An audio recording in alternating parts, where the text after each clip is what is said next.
So I recently said that Absolute Power Task Force X #2 was probably the best story so far in this Absolute Power series. I was wrong. It's definitely this Absolute Power Origins with Amanda Waller, Year 1. Whew! It's a great story.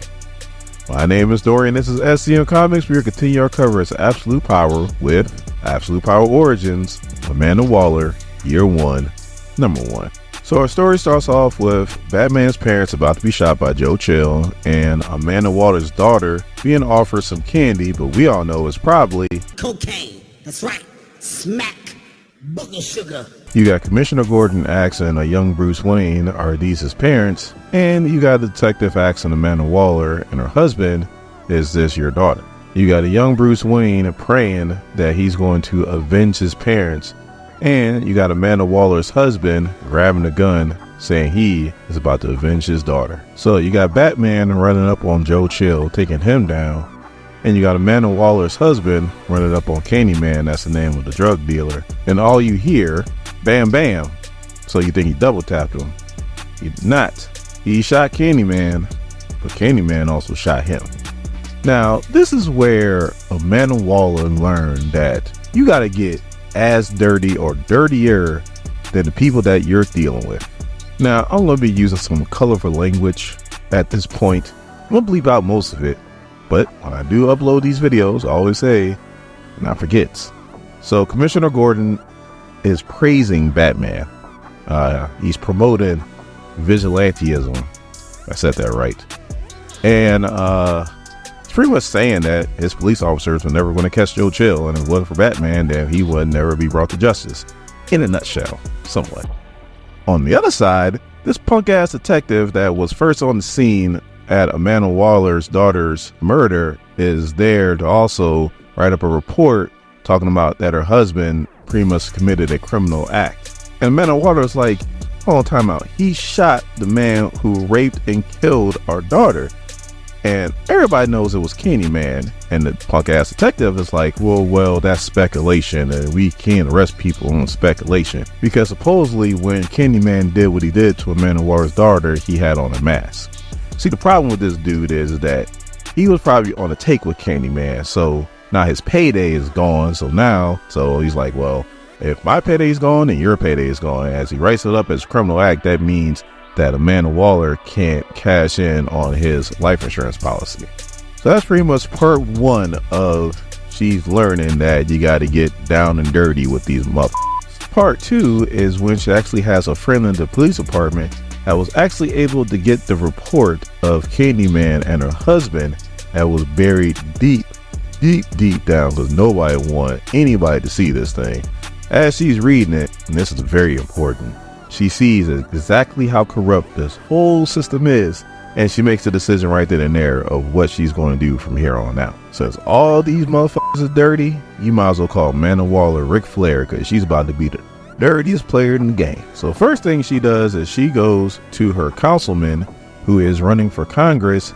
She wants to help out. First thing that they say is that, oh, well, for one, we're probably going to lose this campaign. For two, we're cash negative, so they ain't got the money. She is like, look, Candyman killed my husband and my daughter, and one of his bangers shot my boy, and nobody cares. I'm in this, and I'll do this for free.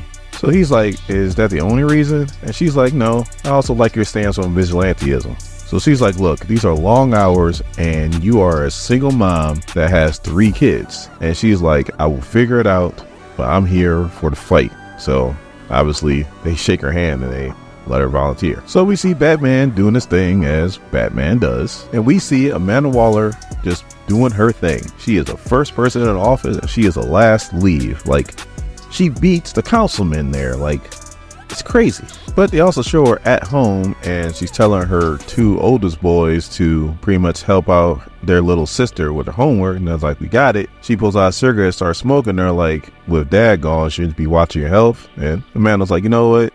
That's fine. From around out, I'm no longer a smoker. So on the next page, we see Amanda being woken up by the councilman who brings her coffee. And he's like, oh, what's Project X? Now, if you guys are DC fans, and we know what Project X is meant to go and turn into. It's going to turn to Task Force X, which is the Suicide Squads. But for right now, she's like, oh, this is something I work on while I'm here late at night. So he's like, look, you're in here first thing in the morning, you stay late at night, this can't be good for you. And she's like, we got a campaign to win, so this is what needs to be done. So on the next page, she's getting into her daughter's ass because she got a C+.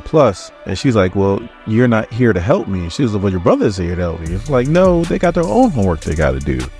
So they get into like a down and dirty argument, and her daughter's like, whatever, bye. And Amanda's like, they never know that you're sacrificing to help them out, to better them out, but they don't understand that. And there's no way they can understand. So on the next page, we see Amanda talking to the councilman's wife. And again, the councilman's wife is asking like, why are you doing this? Why are you sacrificing yourself to do something like this, especially since it looks like we're going to lose? And Amanda's like, nope, we're in it for the long haul. And I feel like if we work hard enough, we're going to win this campaign. Now on the next page, we see why Amanda's so confident that they're going to win. Because he's dressed up. They look like they're in some kind of like club or something like that. But, you know, it could be some kind of hotel. And all of a sudden, this woman walks up, like, let's call a spade a spade. This hooker walks up and hands Amanda a flash drive, which pretty much has the councilman's opponent on it doing some unsavory things. So she goes to the councilman with the thumb drive, like, this is your way to win. And he's like, no, there's no way I could do this. If I gotta win this way, then I don't want to win. She saw what she was doing. She pulls out a cigarette and she goes, I told my kids I was going to quit. And now we meet Amanda Waller that we all know and love. And I'm going to explain this the way that I read it in my head when I was at work. So if you guys don't like it, I'm sorry. You can let me know in the comments. You can unsubscribe, whatever. But I gotta say it the way I read it. Or should I say the way I interpreted it as I was reading it. So as she's smoking on her cigarette, she goes, do you really think that you're holier than thou now, mother? No, I don't think so. See, I was sniffing your ass before you even knew who the hell I was. Now you got an issue, but didn't have an issue when you was taking money from Candyman. Remember that? He goes, oh, I wasn't taking money from Candyman. Like, shut the up. I read the police report. You are dirty. She was like, you pulled some string to try to bury this thing. While you was doing that, I was burying my babies. I was burying my husband. Motherfucker, do you think I give a damn about burying somebody else to get what I want? So he's like, you gonna kneecap me, huh? Well, go ahead. I'm the walking wounded. Do what you gotta do. Put me on my misery. And Amanda's like, nah, I'm not going after you. I'm going after your wife. Because she's the reason why your campaign is so broke. Because she's been skimming from the top from all you little donors, living it up. And he's like, Rebecca didn't steal anything. And Amanda's like, oh, I know she didn't. But the way I cook the books, everything leads right to her. Why do you think I stayed all these nights? Why do you think I was the first person there and the last person to leave?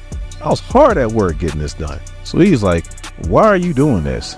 And she's like, I told you. I can see the future. So like I said, we're going to release this information on your opponent. You're going to get elected to Congress, and then you're going to do exactly what the I tell you to do. You're going to vote the way I tell you to vote. You're going to join whatever committee I tell you to join, and you're going to open up the doors of power to me, and I'm going to walk right through them. So put on a big smile. You're going to get elected to Congress, and that's exactly what happens.